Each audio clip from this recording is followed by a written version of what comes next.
Louvado seja nosso Senhor Jesus Cristo. Nós vamos fazer nossa reflexão e estudo sobre o livro do Eclesiastes, quarto encontro. Vamos trabalhar Eclesiastes, capítulo 2, do versículo 1 a 11. Façamos a nossa leitura. Então eu disse a mim mesmo: vamos experimentar a alegria e desfrutar prazeres. E também resultou vaidade. Ao riso eu disse: loucura, e alegria, o que consegues? Explorei atentamente, guiado por minha mente com destreza. Tratei meu corpo com vinho, entreguei-me à frivolidade, para averiguar como poderá o homem sob o céu, desfrutar os dias contados de sua vida. Fiz obras magníficas, construí palácios para mim, plantei vinhedos, fiz pomares e parques, e plantei todo tipo de árvores frutíferas. Fiz reservatórios para regar o solo fértil. Adquiri escravos e escravas. Tinha servos e possuía rebanhos de vacas e ovelhas, mais que meus predecessores em Jerusalém. Acumulei também prata e ouro, as riquezas dos reinos e províncias. Contratei cantores e cantoras, e tive um harém de concubinas para desfrutar como costumam os homens. Fui maior e mais magnífico do que todos os que me precederam em Jerusalém, enquanto a sabedoria me assistia. Tudo que os olhos me pediram, eu lhes concedia. Nenhuma alegria recusei ao meu coração. Sabia desfrutar de todas as minhas fadigas, e esta era a paga de todas as minhas fadigas. Depois examinei todas as obras de minhas mãos e a fadiga que me custou realizá-las. Tudo resultou vaidade e caça de vento. Nada se aproveita sob o sol. Então, este é o texto que nós vamos hoje refletir. No capítulo 1, vimos Coelet expor suas experiências pessoais. Essas experiências fracassaram. Agora veremos outras experiências que falam dos aspectos mais positivos da vida humana, a alegria e o desfrute de todas as coisas boas, que terá o mesmo resultado, negativo ou não. Versículo 1. Então eu disse a mim mesmo: vamos experimentar a alegria e desfrutar prazeres. E também resultou vaidade. Coelet continua falando consigo mesmo. Ele continua refletindo num tom meditativo e tranquilo. O autor convida a si mesmo: vamos. Um convite também dirigido a um outro. Experimentar a alegria e os prazeres. Alegria tem sentido aqui coletivo e tem relação com celebrações festivas, sejam celebrações profanas ou religiosas, que manifeste júbilo, alegria. Prazeres. Hebraico, tirado do Tob, tradução ecumênica da Bíblia. Bem, bom.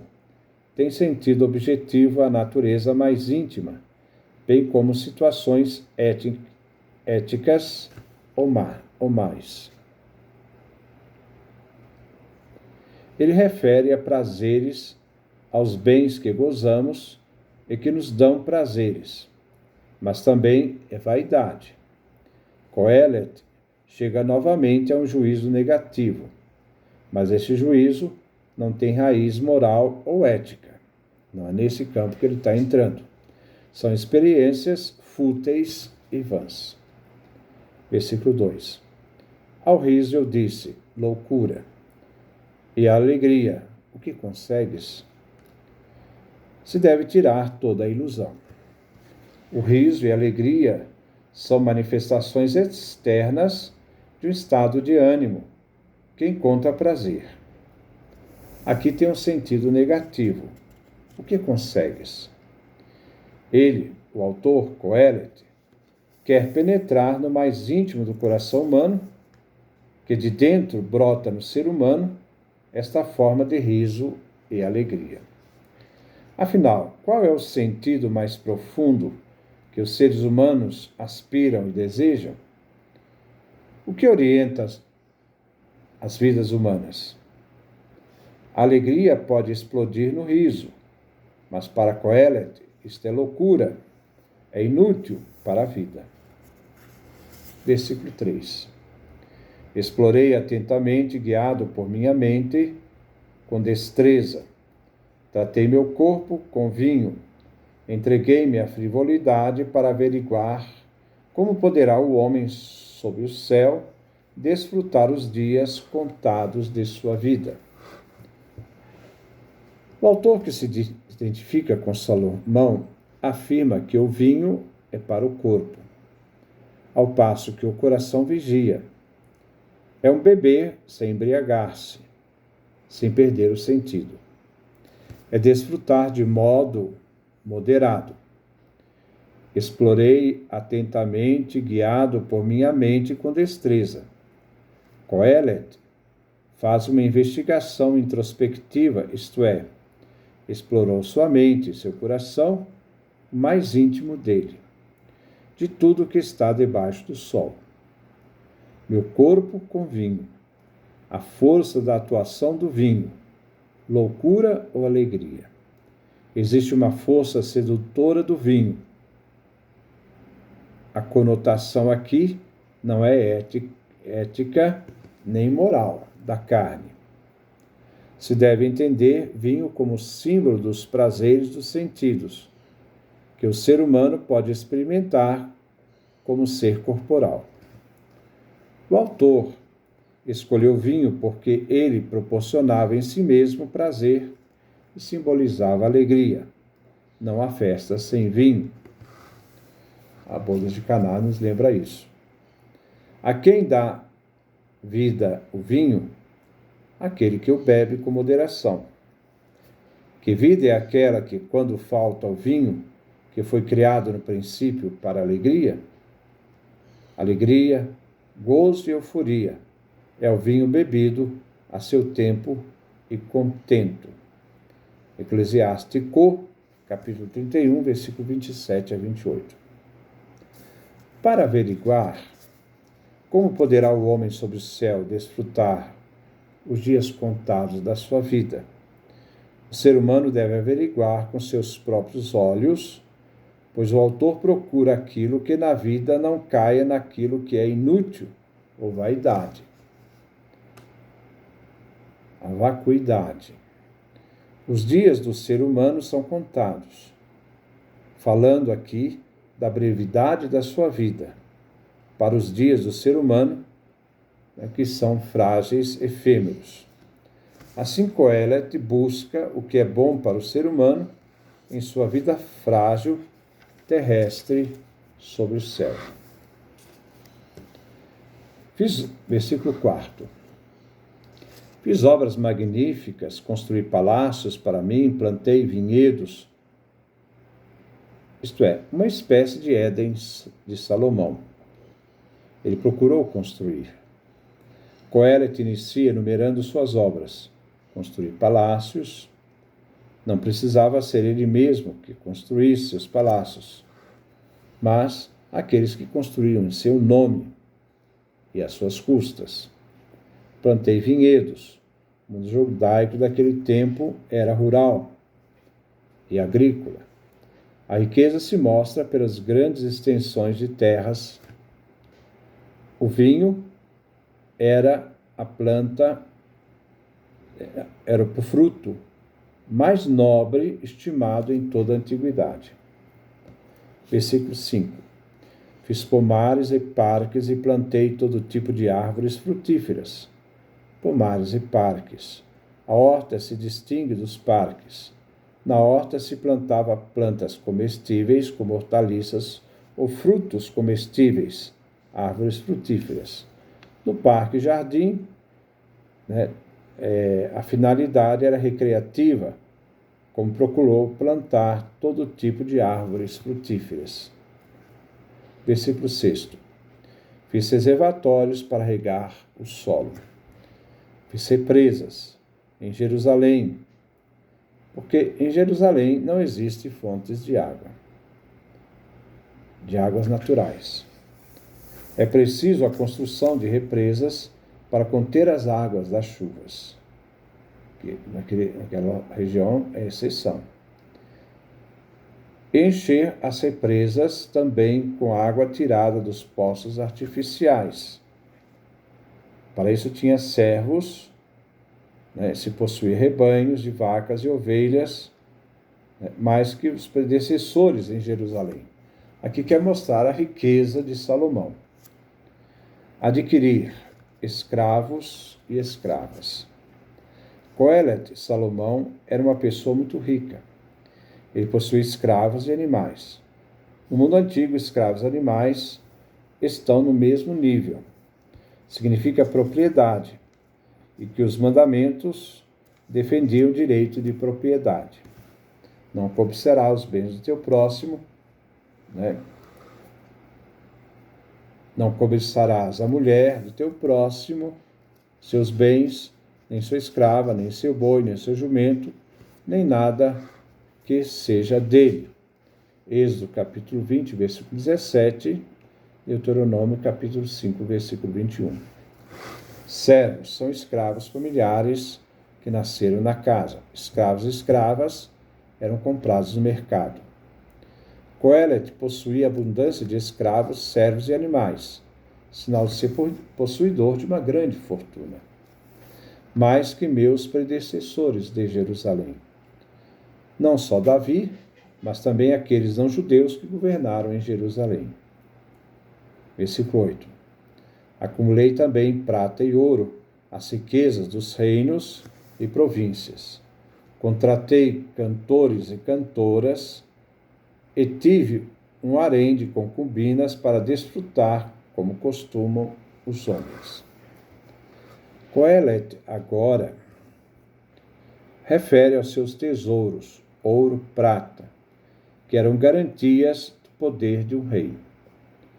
Tesouros dos reinos e províncias, tesouros que recebia de reis vassalos. Segundo 1 Reis, capítulo 5, versículo 1, onde Salomão reinava desde a região do Eufrates até as fronteiras com o Egito. Cantores e cantoras que serviam à corte e não ao templo. O rei mandava fazer os instrumentos de música. O prazer dos homens, que eram as mulheres, sempre numerosas, que formavam o harém. 1 Reis, capítulo 11, do versículo 1 a 3. Se afirmava que entre as esposas e concubinas, Salomão possuía ao todo 1000 mulheres. Versículo 9.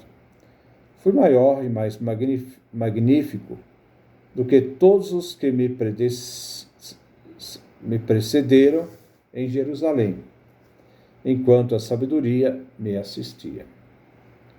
A fama de Salomão, Coelet, era, ele afirma que foi um rei magnífico do que todos aqueles que reinaram em Jerusalém, enquanto a sabedoria o assistia.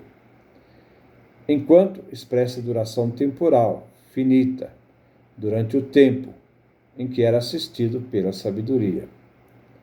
É uma ironia do Coelet, que se converte em sarcasmo, pois, no juízo, a observância da vaidade e futilidade irá chegar à consciência do rei Salomão.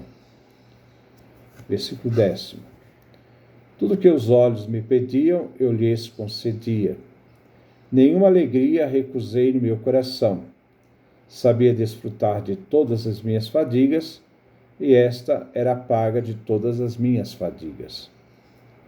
Será que Salomão, que teve todo o desfrute de tudo que possuía, então, será que Salomão realmente desfrutou de tudo aquilo que possuía? Neste versículo, compreendemos desfrutar os bens acumulados com gozo. Tudo que os olhos viam, ele adquiria. Não tinha nenhuma limitação. Os olhos aqui simbolizam os desejos de todos os sentidos. Ele coloca a alegria e o gozo, no coração. Nenhuma alegria recusei ao meu coração. O coração dele se alegrava de todas as suas fadigas. Gozo e alegria, embora passageiros, são reais. Ele afirma que o gozo e a fadiga vêm desfrutado na sua vida atarefada, pois eles experimentou essas coisas. A paga de minhas fadigas era desfrutar o prêmio, recompensa, a sorte. Era a fadiga seu pagamento. Versículo 11. Depois examinei todas as obras de minhas mãos e a fadiga que me custou realizá-las. Tudo resultou vaidade e caça ao vento. Nada se aproveita sob o sol. Agora, Coeret quer fazer o balanço de tudo o que disse. No primeiro momento, ele vai avaliar os resultados de suas obras. Obras que ele qualificou de magníficas. No segundo momento, o esforço, o trabalho e a fadiga que lhe custou realizar suas obras, o resultado, levou-o a compensações através das energias empregadas. Foi o trabalho feito com fadiga. O autor chega então a dizer: tudo é vaidade, caça ao vento, nada se aproveita sob o sol. Tudo que é passageiro, é obra também das vaidades. É temporal, limitado, caça aos ventos. É pegar o vazio. Embora tenha aspectos positivos no que foi construído e até útil, mas tudo vem destruído. Tudo passa, é como uma fumaça, pois o tempo dissipa as coisas, dissipa o que foi construído e não deixa pegadas. Então essa é a nossa reflexão do livro de Coelet, Eclesiastes. No próximo encontro, vamos continuar trabalhando esse capítulo 2. Que Deus nos dê a sua graça, a sua bênção, a sua face resplandeça sobre nós.